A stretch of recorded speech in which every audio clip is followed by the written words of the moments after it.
People, Deluded, I'm back again. Good evening, and I hope you're all doing well and safe. I hope you're doing better than me. I've been to the dentist. I've got a new filling put in. The filling fell out late last night. Don't eat sweets, people. It's not worth it. I don't spend too many times in the dentist. And yeah, it's an L on the finances as well as it is on my physical health. So yeah, I'm still waiting for the numbness to wear down. You know, I'd like to actually drink some water, but I don't want to look like a bit of a wally in front of you lot, so I'm not going to do it. Apologies for kicking the screen. What was I going to say? The show still continues as usual. My mouth is actually aching with the painkillers wearing off and stuff, but the numbness ain't going anywhere.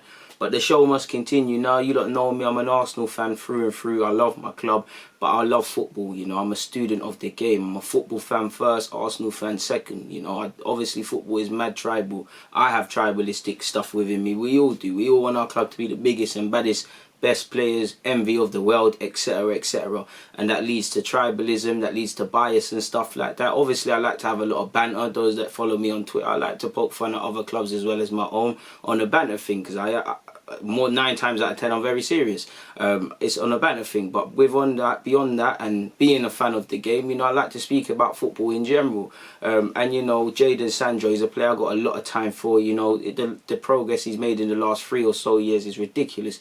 You don't know me, and it's documented. I've been making videos about this guy. Not that I'm claiming to have known Jadon Sancho or anything, because a blind man could see you'd be a baller.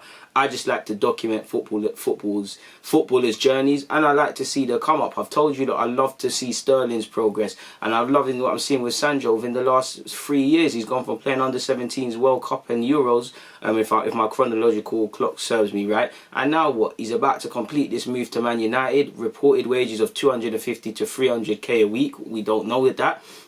You know, just for a young 20-year-old from Kennerton, you know, he's living the dream. He's played Champions League with Dortmund. He's joining the biggest team in England, you know, one of the biggest in the world. He's getting the P's in. You know, he's one of the most marketable players, and he's probably going to overtake Raheem Sterling in what I believe is the most marketable English player. You know, watch what Nike are going to do with Jadon Sancho. Look at what they're doing already, and you watch what happens when he signs for United, allegedly. And he's a player, you know, I got a lot of time for. He's one of my favourite players in the game. I love him, you know.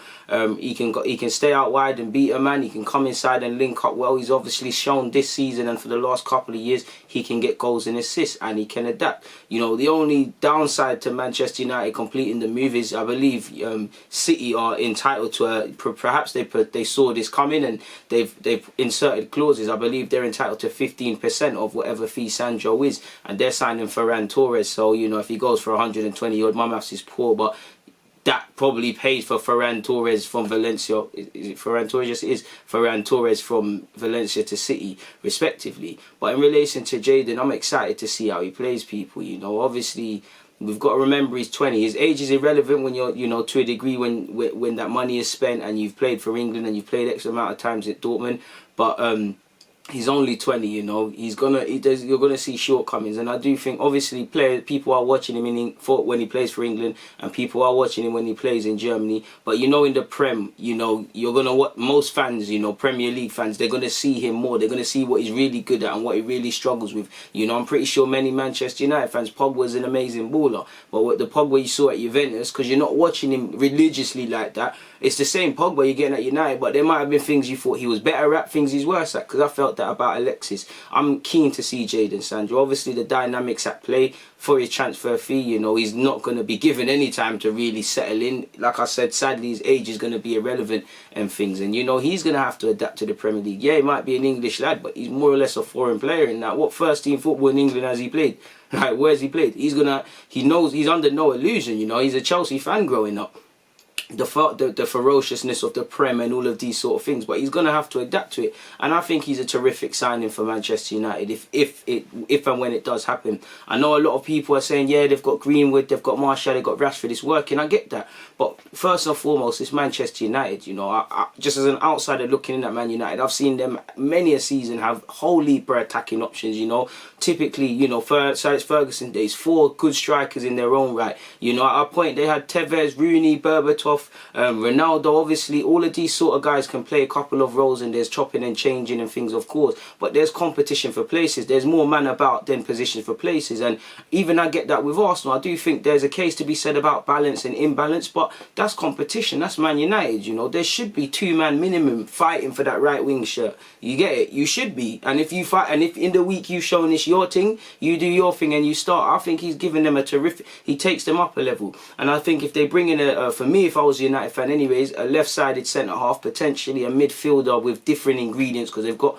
Pogba and Bruno, maybe someone that can do the Matic thing with a bit more years left in the tank and can do a thing that takes them up to another level. And if I was a United fan personally, I'd say a left back as well. They've got Shaw, who's been okay since the restart. Brendan Williams today has signed a new deal. But I'm not a United fan. I think Sancho takes it up a level. Like I said, competitions for places. You know, if you're not doing the job, you're not going to play. On that, rotation, injuries is a sad part of it. You know, Rashford and Martial, I'm sure, have picked up knocks this season. Greenwood might pick up injuries next season. I don't want that to happen. Of course, I'm an Arsenal fan, but it's never nice to see a man's injured and things like that. So competition, obviously different ingredients for Ole Gunnar Solskjaer. I know it's another story or video to say if he's the man to really take United to the next level, but different games, you know. Against, I'm not saying this is the case, but he might say, you know what, Jadon, Martial, Rashford, you lot are playing, Greenwood's coming out, you lot are going to play against Liverpool, and he might switch it up for Chelsea and things. So he needs that flexibility. Like I said, United will be in the Champions League next year.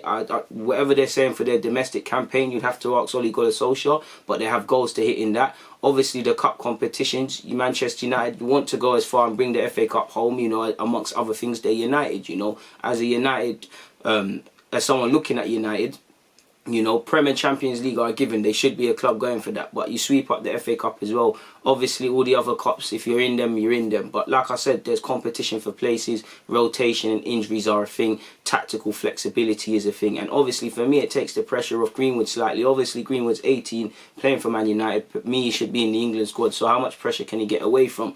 But the more sort of players you have, the more burden. Now, Sancho's going to have his own question marks and things asked. And I'm not saying it should happen. But we've got to remember Greenwood's age and things. Greenwood needs to be given scope to learn and grow. Like, there's been a couple of, well, he's made 50 appearances. He's got, what, 10 or so in the league. He's had a terrific season. Mason Greenwood's a bad boy footballer.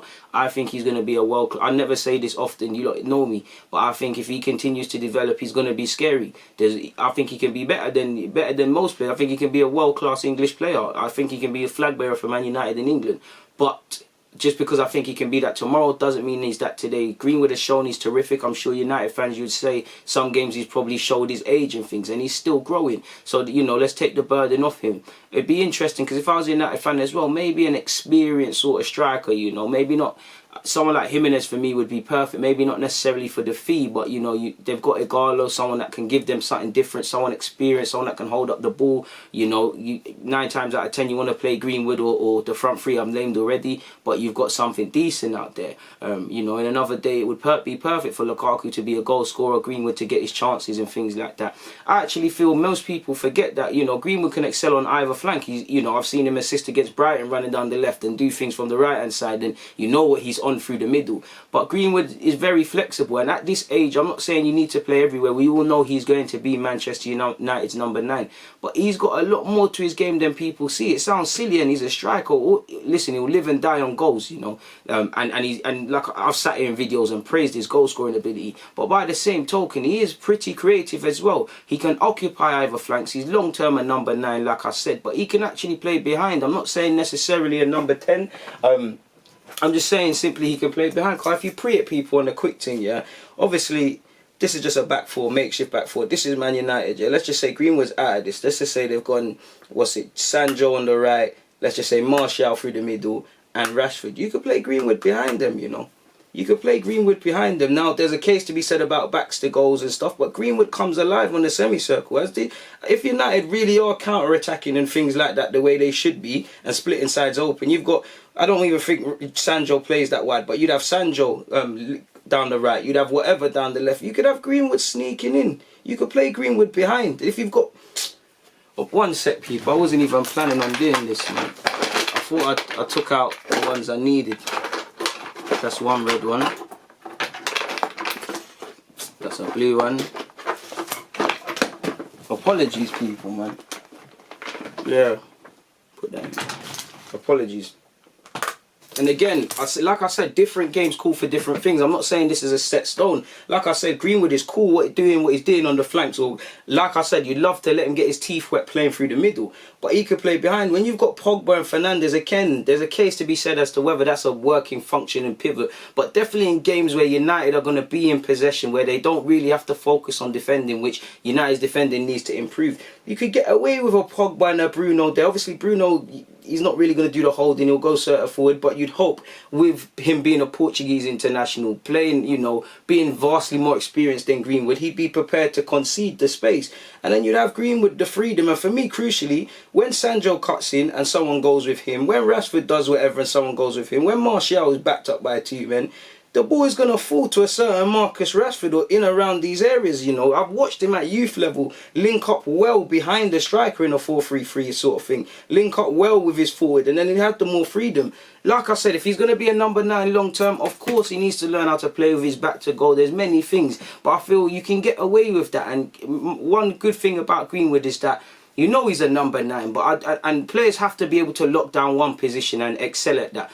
But it doesn't mean you can't play other roles. Greenwood is a number 9. He can play out wide very well. You know, he's still got spring in his step as a young man. God forbid if injuries happen, that makes him change his way he's playing. Or if he gets older, if he gets slightly more muscly, he might become less fast. I'm not saying, I'm just throwing things out there. But I think right now you could do things. And, you know, if you don't want to reinvent the wheel and fit everybody in there, you know, you just go with 3 of the 4. Somebody misses out. Sancho can play on either flanks. You know, I like Sancho. Many people are having Sancho down as this guy who just hugs the touchline and does this Cristiano Ronaldo skills and stuff. Yes, Jadon Sancho is very good at that, but he's very good in tight spaces. You're actually going to see he's going to play quite narrow, like in the modern day. You know, wingers are not really hugging the touchline like that. They're there sporadically, but it don't make no sense because that's not where you're scoring goals. You're going to see Sancho here a lot, and that's where you're going to see his link-up play. And I think if you could get a scenario where you got Sancho, Rashford, Martial, Greenwood behind, Pogba easy and Bruno, even drop Bruno out and say this is, you know,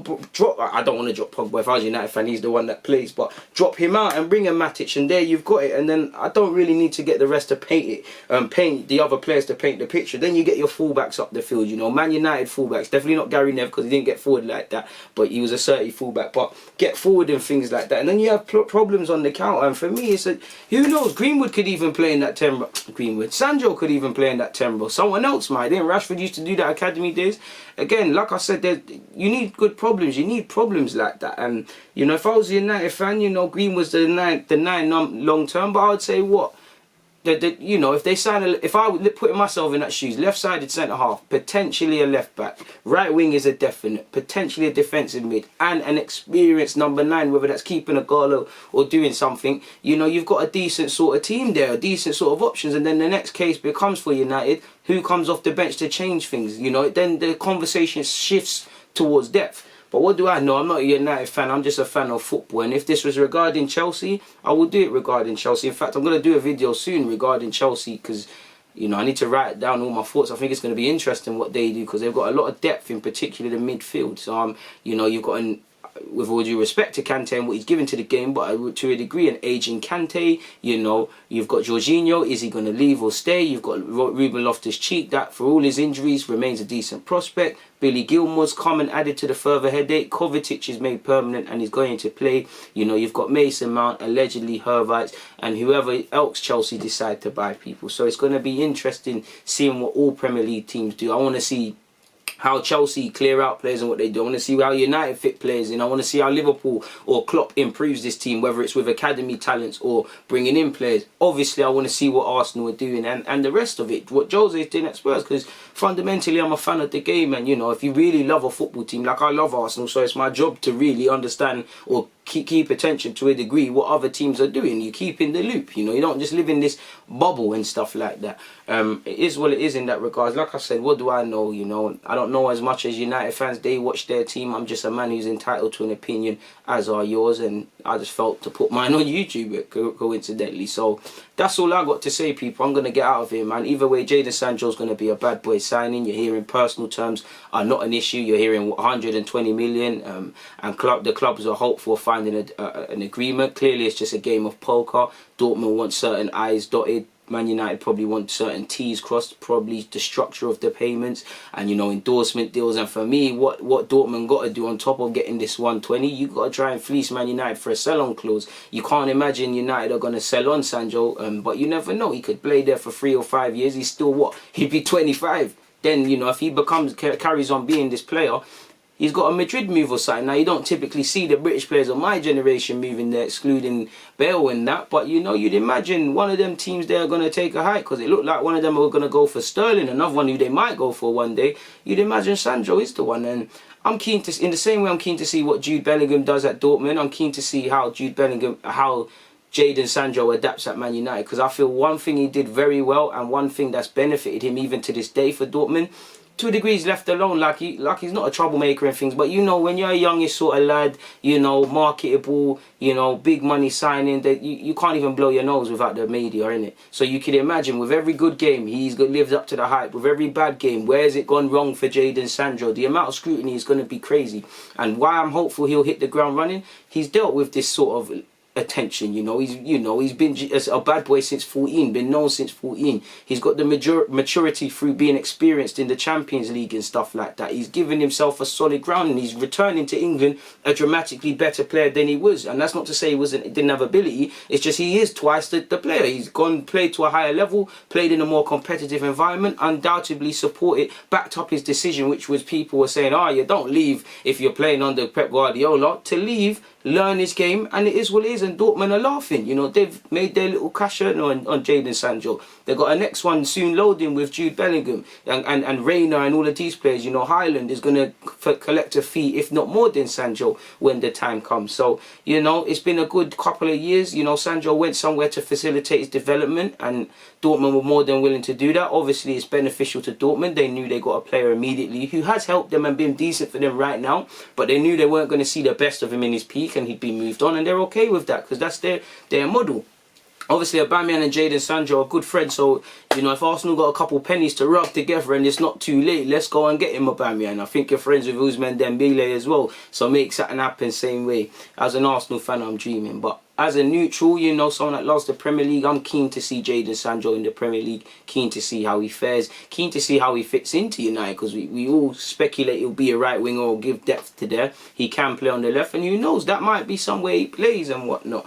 So I'm keen to see what happens, man. But I'm proud of Jadon Sancho. Obviously, I don't know him, but, you know, he's a kid from inner city London, 20 years of age, made a lot of money, you know, played at Wembley, you know, playing top flight football, played in Champions League, done everything I and people younger than me and people older than me wanted to do. He's simply a man living a dream, and I love to see him and Sterling and Saka and even all the youths that won FA Cup with Arsenal, you know, only Eddie played, but the Eddies, the Nelsons, the Sakas, these sort of players, you know, inner city London kids that, you know, look like me and speak like how I speak, and, you know, allows me to kind of live my dream through them. It gives me a lot of pride to see them push it on and carry on and develop and all of these things, and actually see the amount, be exposed to different cultures, because Jadon Sancho's probably seen a lot of countries in this world at 20 years of age, purely because of his talent and having to fly around, you know. If he wasn't, what else would he be doing? So I love to see that, man. But I'm rambling now. I've been here a long while. Clearly, I love to talk about football. Like I said, I'm just a man with an opinion. What do I know? So, yeah, I'd love to hear yours. If you've got any, comment them. You know, make sure you like the video. Make sure you share it. Make sure you check out all the other stuff. You know, I never switch off. It don't matter if the season's done. We're still going to be here. On that note, though, it's always a pleasure. But I'm going to keep it moving. People, DG.